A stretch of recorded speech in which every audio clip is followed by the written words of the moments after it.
السلام علیکم، میرا نام رائے نظر حیات ہے اور یہ میرا پوڈ کاسٹ ہے۔ اس کا نام ہے RNH اسپاٹ لائٹ۔ پاکستان میں الیکشن جمعرات کو ہو رہے ہیں اور اس میں اب بنیادی طور پر سوال یہی رہ گیا ہے کہ کیا نواز شریف چوتھی بار بھی وزیر اعظم بننے جا رہے ہیں۔ پاکستان میں اس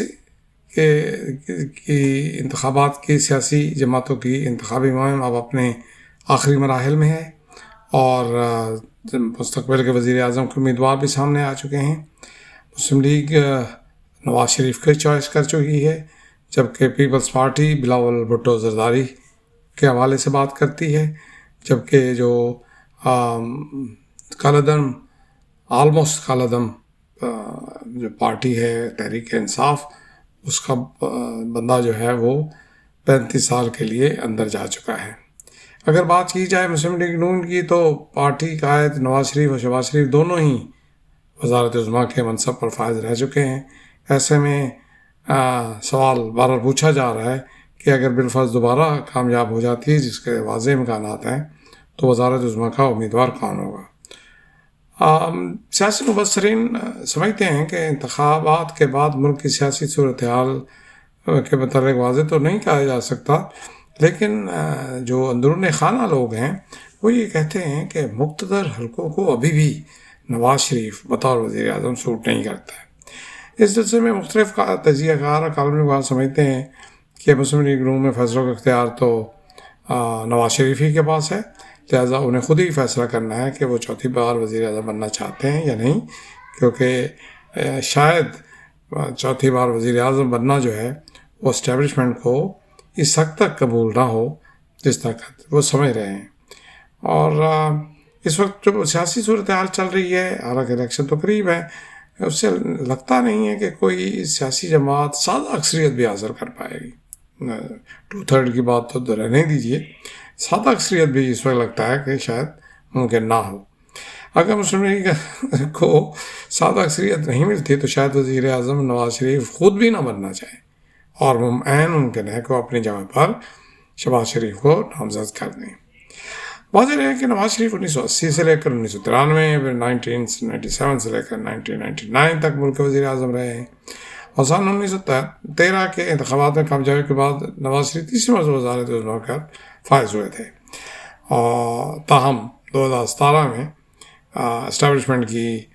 ساتھ جھگڑے کی صورت وجہ سے انہیں 2017 میں نااہلی کے بعد وزارت عظمیٰ چھوڑنی پڑ گئی تھی۔ اچھا، لیکن ایک بات ہے کہ پارٹی چاہتی ہے کہ نواز شریف دوبارہ وزیر اعظم بنے۔ اس سلسلے میں مسلم لیگ کا یہ خیال ہے کہ نواز شریف ہی آئندہ وزیر اعظم ہوں گے، کیونکہ اس بات کی توثیق بارہا شہباز شریف بھی مختلف مواقع پر کر چکے ہیں۔ لیکن جو مبصرین کا جو آخری وقتوں میں جو پلس ہے، پولیٹیکل پلس، اس کے مطابق پاکستان پیپلز پارٹی اور PPP کو ممکن ہے، عین ممکن ہے، مسلم لیگ نون اور PPP کو مل کر حکومت پر بنانی پڑ جائے، کیونکہ بظاہر تو یہی لگتا ہے کہ کوئی جماعت واضح اکثریت حاصل نہیں کر پائے گی۔ اگر اسٹیبلشمنٹ نے تمام سیاسی جماعتوں کو ایک ساتھ بٹھایا اور اصرار کیا کہ نواز شریف ہی وزیر اعظم ہوں گے تو پھر ہی ایسا ممکن ہے۔ کچھ کا خیال ہے کہ 8 فروری کو ملک میں کیا ہونے جا رہا ہے اس بارے میں ابھی کچھ نہیں کہا جا سکتا، اور یہ بھی ہو سکتا ہے کہ شہباز شریف یا قومی اسمبلی کی نشست ہی ہار جائیں اور صوبائی نشست سے جیت جائیں، تو پھر تو انہیں بہرحال وزیر اعلیٰ بننا پڑے گا پنجاب کا۔ قومی اسمبلی کی 266 نشستوں میں سے جس کے پاس 174 سیٹیں ہوں گی وہی جماعت حکومت بنا پائے گی۔ بظاہر ایسا نہیں لگتا کہ کوئی جماعت جو ہے وہ اتنی نشستیں حاصل کر پائے گی۔ اچھا، ایک بات ہے کہ مقتدر حلقوں میں بہرحال قبولیت نواز شریف سے زیادہ شہباز شریف کی ہے۔ اکتوبر سے ملک میں یہ مہم جاری تھی کہ نواز آ گیا چھا گیا۔ کچھ لوگوں کا کہنا ہے کہ ایسے اشارے مل رہے ہیں کہ مسلم لیگ نون مقامی انتظامیہ کے ساتھ مل کر کچھ گڑبڑ کرنے کا بھی امکان رکھتی ہے، اور نواز شریف انتظامیہ کے ساتھ مل کے کر سکتے ہیں، لیکن بہرحال مسلم لیگ نون جو ہے وہ اس کی تردید کرتے ہیں۔ ایک بات ہے کہ مبصرین جن کی نظر مقتدرہ پہ ہے وہ یہ کہتے ہیں کہ پنڈی سے لے کے اسلام آباد تک شہباز شریف زیادہ قابل قبول ہے، اور اگر پی ڈی ایم طرز کی مخلوط حکومت بنتی ہے تو نواز شریف کا اس میں رول اس لیے بھی نظر نہیں آتا کہ ممکن وہ خود ہی انکار کر دیں۔ ویسے بھی نواز شریف کا بطور وزیر اعظم ماضی کا ریکارڈ دیکھا جائے تو یہ واضح ہے کہ نواز شریف کسی نہ کسی موقع پر جا کر اسٹیبلشمنٹ کو چیلنج کر دیتے ہیں۔ شہباز شریف کو دیکھا جائے تو بطور وزیر اعظم انہوں نے اسٹیبلشمنٹ کی باتوں کو مانا ہے، خوش رکھا ہے، اور یہ نواز شریف کی رویے کے بالکل برعکس ہے۔ عام تاثر پہ پایا جاتا ہے کہ پی ڈی ایم کی حکومت تھی تو پی ڈی ایم کی، لیکن تمام فیصلے اسٹیبلشمنٹ کر رہی تھی، لیکن شہباز شریف جو ہے وہ اس نے عوامی سطح پر بھی اور اسٹیبلشمنٹ کے ساتھ بھی بڑے اچھے روابط رکھے۔ نواز شریف کبھی بھی پہلے 3 مرتبہ جو ہو رہے ہیں بطور وزیر اعظم مدت پوری نہیں کر سکے۔ ویسے تو اللہ ماشاء اللہ کوئی بھی وزیر اعظم پوری نہیں کرتا، لیکن انہوں نے بطور خاص، اور یہ 4تھی مرتبہ ہوگی، اور اسی وجہ سے اسٹیبلشمنٹ کے ساتھ تعلقات میں خرابی کی وجہ سے نواز شریف کی وزارت عظمیٰ سے رخصتی ہوتی رہی ہے۔ اور عمران خان بھی یہی سمجھتے ہیں کہ اسٹیبلشمنٹ کے ساتھ ان کا رشتہ لمبا ہے اور لمبا چلے گا، لیکن یہ غلط فہمی ثابت ہوئی۔ پی ڈی ایم حکومت بننے کے بعد شرائط رکھی گئی تھیں کہ سیاسی مقدمات ختم ہوں گے، نواز شریف پاکستان واپس آئیں گے، لیکن ایک بات طے ہے کہ اسٹیبلشمنٹ کی طرف سے ابھی ایسا کوئی اشارہ نہیں ملا کہ نواز شریف کو 4تھی مرتبہ وزیر اعظم بنانے کی شرط بھی قبول کر لی گئی ہے۔ اور نواز شریف اگر وزیر اعظم بنیں گے تو چاہیں گے کہ بطور وزیر اعظم ان کے پاس بڑے فیصلے کرنے کا اختیار ہو، جس میں فارن پالیسی بھی شامل ہے اور انڈیا کے ساتھ بہتر تعلقات بھی شامل ہے۔ اس وقت پاکستان کا سب سے بڑا مسئلہ بہرحال معاشی مسائل کا حل ہے، جس کے لیے پاکستان کی ریاست اور اہل ریاست مل کے چلنا چاہتے ہیں۔ اب اس کو دوسری طرف سے دیکھا جائے تو ایک یہ بھی سوال پوچھا جا سکتا ہے کہ وزیر اعظم کا انتخاب جو اتنے الیکشنوں کے بعد ہوتا ہے تو کیا براہ راست، جیسے امریکہ میں براہ راست صدر منتخب ہوتا ہے، تو کیا وزیر اعظم کا براہ راست انتخاب کیا جا سکتا ہے؟ ابھی تمام پارٹی جو ہیں پاکستان کی، بشمول پاکستان تحریک انصاف، سب نے منشور کا اعلان کر دیا ہے، اور تمام دستاویزات میں جو کہ جنہیں منشور کہا جاتا ہے، مینیفیسٹو، اس میں قومی ترقی، ریاستی ڈھانچوں پر تمام تصورات کو پیش کیا گیا ہے، جن کا اظہار کافی عرصے سے ہوتا ہے۔ ان وعدوں میں معاشی استحکام شامل ہے، سماجی شعبے میں غریب لوگوں کے فنڈ میں اضافہ کرنا شامل ہے، لیکن اس دفعہ نوٹ کیا گیا ہے کہ تمام کے منشور میں نمایاں پہلو آئینی اور قانونی اصلاحات بھی ہیں۔ تمام نے کوشش کی ہے کہ قومی اسمبلی کی مدت 5 سے 4 سال کی جائے، سینٹ کی مدت 6 سے 5 سال کی جائے، اور وزیر اعظم کو یعنی قومی اسمبلی کے ارکان کے ذریعے بالواسطہ منتخب کرنے کے بجائے براہ راست عوام کے ووٹوں سے منتخب کرنے کے لیے آئینی ترمیم کا عندیہ بھی بہرحال منشور میں دیا گیا ہے۔ واضح پاکستان میں وفاقی پارلیمانی جمہوریت رائج ہے۔ 1973 کے آئین کی بنیاد اسی حکومتی نظام پر رکھی گئی، اور یہ فیصلہ 1970 کے انتخابات میں مغربی پاکستان سے حصہ لینے والی سیاسی پارٹیوں کے منتخب ارکان کی متفقہ رائے سے کیا گیا تھا۔ اس لیے 1973 کے آئین کو متفقہ آئین کہا جاتا ہے، لیکن گزشتہ 5 دہائیوں سے زائد عرصہ کے دوران متعدد حلقوں کی جانب سے صدارتی نظام نافذ کرنے کی بات کی جاتی رہی ہے۔ ضیاء کا پرویز مشرف کے ادوار میں بالترتیب 8ویں اور 17ویں آئینی ترمیم کے ذریعے 1973 کے آئین کو عملی طور پر صدارتی نظام میں تبدیل کیا گیا، مگر پیپلز پارٹی کے سابقہ دور جو 13 سے لے کر 2008 سے لے کر 13 تک جاری رہا میں 18ویں ترمیم 2010 میں لائی گئی، جس کے ذریعے 1973 کے آئین کو اس کی اصلی حالت میں بحال کر کے پارلیمانی نظام دوبارہ نافذ کر دیا گیا۔ پارلیمنٹ کو بائی پاس کرتے وزیر اعظم کو براہ راست عوام کے ووٹوں سے منتخب کرنا ایک دوسرے طریقے سے بہرحال صدارتی نظام نافذ کرنے کی کوشش کا مترادف ہوگا، کیونکہ جب وزیر اعظم عوام کے ووٹوں سے براہ راست منتخب ہوگا تو وہ اور اس کی کابینہ پارلیمنٹ کے بھائی عوام کے سامنے جواب دے ہوں گے، پارلیمنٹ کے سامنے نہیں۔ لیکن اس آئیڈیا کو پی ٹی آئی کی طرف سے بھی پذیرائی ملنا بہرحال غیر متوقع ہی ہے اور باعث حیرت بھی ہے۔ لیکن واضح ہے کہ اس کے جو سینئر سیاستدان اور جو اس کے سابق صدر رہے ہیں جاوید ہاشمی، وہ بھی اکثر پارلیمانی نظام کے بجائے صدارتی نظام کے حامی قرار دیے جاتے ہیں، اور اس میں جو پی ٹی آئی کا جو سابقہ چیئرمین ہے وہ بھی عموماً صدارتی نظام کی تعریفیں کرتا نظر آتا ہے۔ پاکستان کی تاریخ میں پارلیمانی نظام کی جگہ صدارتی نظام پر نافذ کرنے کی کوشش اور خواہش کی نمود دو قسم کے سیاسی موسم میں نظر آتی ہے، ایک مارشل لا حکومتوں کے ادوار میں اور دوسرا پاپولسٹ سویلین لیڈرز کے ادوار میں۔ ایوب خان کا صدارتی نظام جو 1972 کا آئین اور آمرانہ ادوار میں 8ویں اور 17ویں آئینی ترمیم کی مثالیں ہیں۔ دوسرا موقع یعنی پاپولر پالیٹکس ہی ذوالفقار علی بھٹو شہید کی صورت میں ایک مثال سامنے ہے، جبکہ اب چیئرمین پی ٹی آئی جو بانی ہے اور بھارت میں نریندر مودی کی شکل میں اس حوالے سے مثال موجود ہے۔ ذوالفقار علی بھٹو شہید جنہیں بانی چیئرمین سے بہت زیادہ عوامی مقبولیت حاصل تھی اور ابھی بھی شاید ہے، دل سے صدارتی نظام کے حامی تھے۔ اسی انہوں نے 1956 کے آئین کی بحالی کے مطالبے پر ایوب مخالف تحریک کی حمایت نہیں کی تھی، بلکہ 1969 میں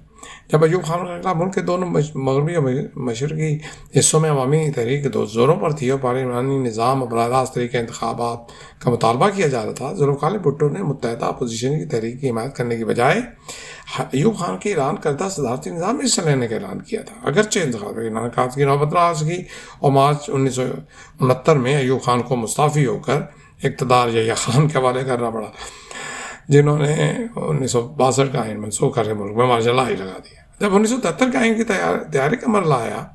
تو اپوزیشن حلقوں کے مطابق بھٹو صاحب صدارتی نظام کے حق میں تھے، لیکن باقی تمام سیاسی جماعتوں کی مخالفت کے باعث انہیں پارلیمانی نظام پر راضی ہونا پڑا۔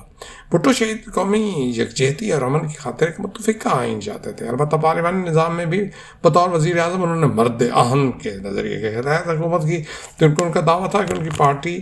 کہ سب اراکین بھٹو کے نام پر ووٹ حاصل کر کے منتخب ہوئے۔ یہی صورتحال بھارت میں وزیر اعظم مودی کے بارے میں، اور ادھر جو یہ مسٹر عمران خان ہے، اس کو بھی یہی اپنے پہ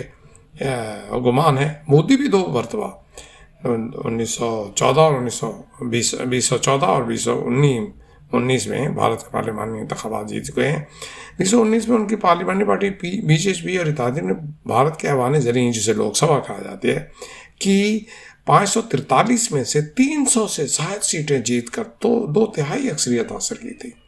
مبصرین کے مطابق رواں سال اپریل مئی میں ہونے والے بھارتی انتخاب میں کامیاب ہو کر نریندر مودی ہیٹ ٹرک کرنے جا رہا ہے۔ اس میں کوئی شک نہیں کہ BJP کی کامیابی کے پیچھے نریندر مودی کا ہاتھ ہے۔ خود مودی اس کا دعویٰ کرتے ہیں، اور اب تک انہوں نے تمام انتخابات میں وزیر اعظم کے عہدے کے لیے صدارتی امیدوار کے طرز پر حصہ لیا ہے۔ بھارت کے سیاسی حلقوں میں اب یہ تاثر تقویت پکڑتا جا رہا ہے کہ ملک کے پارلیمانی انتخاب 2 بڑی پارٹیوں BJP کانگریس درمیان صدارتی مقابلے کی صورت اختیار کر چکے ہیں۔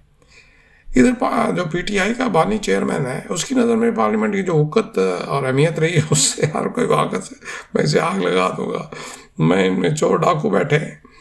2013 کے انتخاب میں رکن منتخب ہونے کے باوجود وہ پارلیمنٹ کو چوروں، ڈاکوؤں، ٹھگوں کا ٹولہ قرار دے 1000 بار لعنت بھیج چکے ہیں۔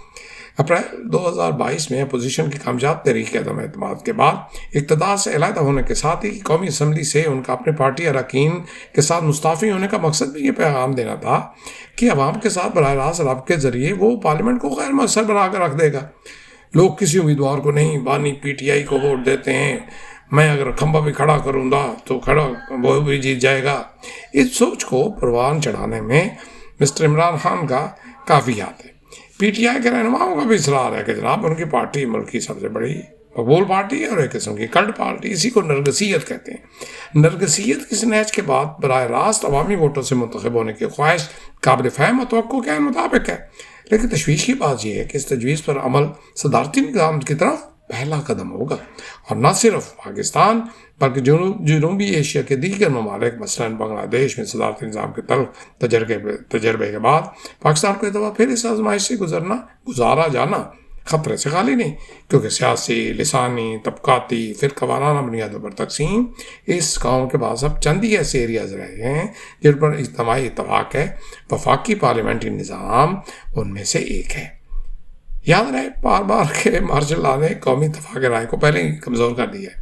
اب وزیر اعظم کے براہ راست انتخاب کے ذریعے پارلیمنٹ کو بے اختیار کرنے سے اس کو ناقابل تلافی نقصان پہنچنے کا اندیشہ ہے. سانحہ مشرق پاکستان 1971 میں پیش آیا، مگر اس کی بنیاد 1998 میں ایک ایسے آئین کو منسوخ کر کے رکھ دی گئی تھی جس کے تحت ملک کے دونوں حصوں سے سیاسی پارٹیوں نے وفاقی پارلیمنٹری نظام اپنانے کا متفقہ فیصلہ کیا تھا. ایوب خان نے ماشاء اللہ نافذ کر کے نہ صرف پارلیمنٹ کو ختم کیا بلکہ بقول سابق چیف جسٹس محمد منیر 1962 کا آئین نافذ کر کے پاکستان کو وفاقی کو بدائے عملاً ایک ون یونٹ یعنی وحدانی ریاست میں تبدیل کر دیا. مشرقی پاکستان کے عوام جنہوں نے قیام پاکستان کے بعد زیادہ سے زیادہ صوبائی خود مختاری کے لیے جدوجہد شروع کی تھی، نے اس سے مایوس ہو کر ریزی کا راستہ اختیار کرنے پر سوچنا شروع کر دیا اور بالآخر اس کا نتیجہ بنگلہ دیش کے قیام کی صورت میں ظاہر ہوا. تو اب دیکھیے اگر ہماری جو پولیٹیکل پارٹیز ہیں وہ اس پر غور نہیں کرتی ہیں اور آئینی اصلاحات لانا اچھی بات ہے، لیکن اگر آئینی اصلاحات اس قسم کی ہوں کہ جس میں قومی اتفاق رائے کو مد نظر نہ رکھا جائے تو اس کا کوئی فائدہ نہیں ہوگا، اور اس سے یہ ہوگا کہ خلفشار اور بڑھے گا، آپس میں لڑائی جھگڑے اور بڑھیں گے، اور جو صوبوں میں منافرت ہے اس میں اضافہ ہوگا. اور عین ممکن ہے جب آپس میں اس قسم کی جھگڑے شروع ہو جائیں تو جو ایسی فورسز ہیں دہشت گرد اور جنہیں کہا جاتا ہے کہ تحریک طالبان پاکستان جو ہے وہ دراصل تحریک انصافی کی ایک عسکری ونگ ہے، تو وہ پھر ان کو سپورٹ کرے گی، اور ان کو سپورٹ کرے گی تو اس کا مطلب یہ ہے کہ پاکستان جو ہے وہ ایک ایسے دوراہے پہ لا کر کھڑا کر دیا جائے گا جہاں پتہ نہیں چلے گا کہ اب اس نے آگے کہاں جانا ہے. تو میرے خیال میں جو اصلاحات ہیں آئینی اور قانونی وہ ایک اچھی بات ہے. حکومت کا جو ٹینیور ہے وہ 5 سال سے 4 سال کرنا بھی اچھی بات ہے. اس کے ساتھ ساتھ ہی میرے خیال میں اس میں بھی کوئی حرج نہیں کہ اگر آپ یہ امریکہ کے طرز پہ فیصلہ کرتے ہیں کہ کوئی بندہ جو ہے وہ 2 مرتبہ سے زیادہ وزیر اعظم نہیں بنے گا، جیسے امریکہ میں ہے کہ کوئی بھی 2 مرتبہ سے زیادہ صدارت کے لیے کھڑا نہیں ہو سکتا. تو یہ بھی ایک فیصلہ کیا جانا چاہیے نظام میں کہ جی یہ کیا اتنے لوگ بانج ہو گئے کہ کوئی اور وزیر اعظم ہی نہیں بن سکتا. اب ہم نے نواز شریف کے بعد شہباز شریف کے چلے انہیں کو دیکھ لیجیے، دیکھا کہ وہ ٹھیک ٹھاک اس نے رن کیا اور بڑا اچھا اس نے پرفارم بھی کیا. وہ پرفیکٹ تو شاید اللہ کی ذات ہوتی ہے، پرفیکٹ تو کوئی بھی نہیں ہوتا، لیکن اس نے بڑا اچھا پرفارم کیا. تو اس لیے یہ بھی ایک ہونا چاہیے. اور اس کے ساتھ ساتھ خواتین کو زیادہ سے زیادہ نمائندگی ملنی چاہیے، اقلیتوں کو زیادہ سے زیادہ نمائندگی ملنی چاہیے. اس کے علاوہ جو پسے ہوئے طبقات ہیں ان کو زیادہ سے زیادہ نمائندگی ملنی چاہیے. تو آئین کا جو پیکج ہے وہ ایک جامع ہونا چاہیے، اور جس میں ایوب کے بعد جب ضیاء الحق ڈکٹیٹر آیا تو اس نے اس کو مذہب کی طرف بہت زیادہ جھکاؤ دے دیا. اب جب کہ اس وقت سچویشن یہ ہے کہ سعودی عرب جیسے جہاں کا یہ مذہب ہے، یعنی یہ چیز بہرحال ان کی ہے اور ہم اس کو فالو کرتے ہیں، چلیں اچھی بات ہے، مزید فالو کیجیے. لیکن دیکھیے کہ وہ اس وقت کس طرف جا رہے ہیں. They are standing on the right side of history. وہ اس میں تبدیلی کی طرف جا رہے ہیں، وہ اس میں ماڈریشن کی طرف جا رہے ہیں، وہ ماڈرنزم کی طرف جا رہے ہیں، وہ ڈیولپمنٹ کی طرف جا رہے ہیں، ملک کو اٹھا رہے ہیں. بلکہ ان کی خواہش یہی ہے کہ سعودی عرب کو آئندہ چند سالوں میں خصوصاً 2030 کا جو ویژن ہے سعودی عرب والوں کا، جو پرنس ہے شہزادہ سلمان محمد بن سلمان، اس کا تو آئیڈیا یہی ہے کہ جناب میں اس کو دوسرا دبئی بناؤں گا. ایک انڈیپینڈنٹ ایسی اکنامک پالیسی ہوگی کہ دنیا بھر کی جو انویسٹمنٹ ہے وہ ادھر آئے، کیونکہ آگے آئل ختم ہو رہا ہے. آپ کو پتہ ہے آئل سے پہلے سعودی عرب جو ہے انتہائی غریب سا بیچارہ ملک کا، جس کا یہ حج کی آمدنی پہ گزارا تھا. بعد میں پھر آئل آ گیا، امریکیوں نے آئل دریافت کر لیا، پھر پیٹرو ڈالر آ گئے، اور پھر اگلے آئلی کہانی آپ کو پتہ ہی ہے کہ پھر وہ دنیا کی اہم ترین ایک اکانومی بن گئی. لیکن اب اگلے جو 30 سال ہیں اس میں آئل پر ڈیپینڈنس کم ہوگی. تو جناب یہ صورتحال ہے. الیکشن ہونے جا رہے ہیں اور ساری جو ہیں نظریں وہ جمعرات نئے الیکشن کی جانب لگی ہیں. دیکھتے ہیں کیا ہوتا ہے، لیکن مجھے لگتا ہے کہ دعا یہ کرنی چاہیے کہ اس میں سے کوئی بہتری قوم کے لیے، ملک کے لیے، ہم سب کے لیے آئے۔ میں رائے نظر حیات ہوں اور یہ میرا پوڈ کاسٹ ہے اور اس کا نام ہے RNH اسپاٹ لائٹ۔ خدا حافظ۔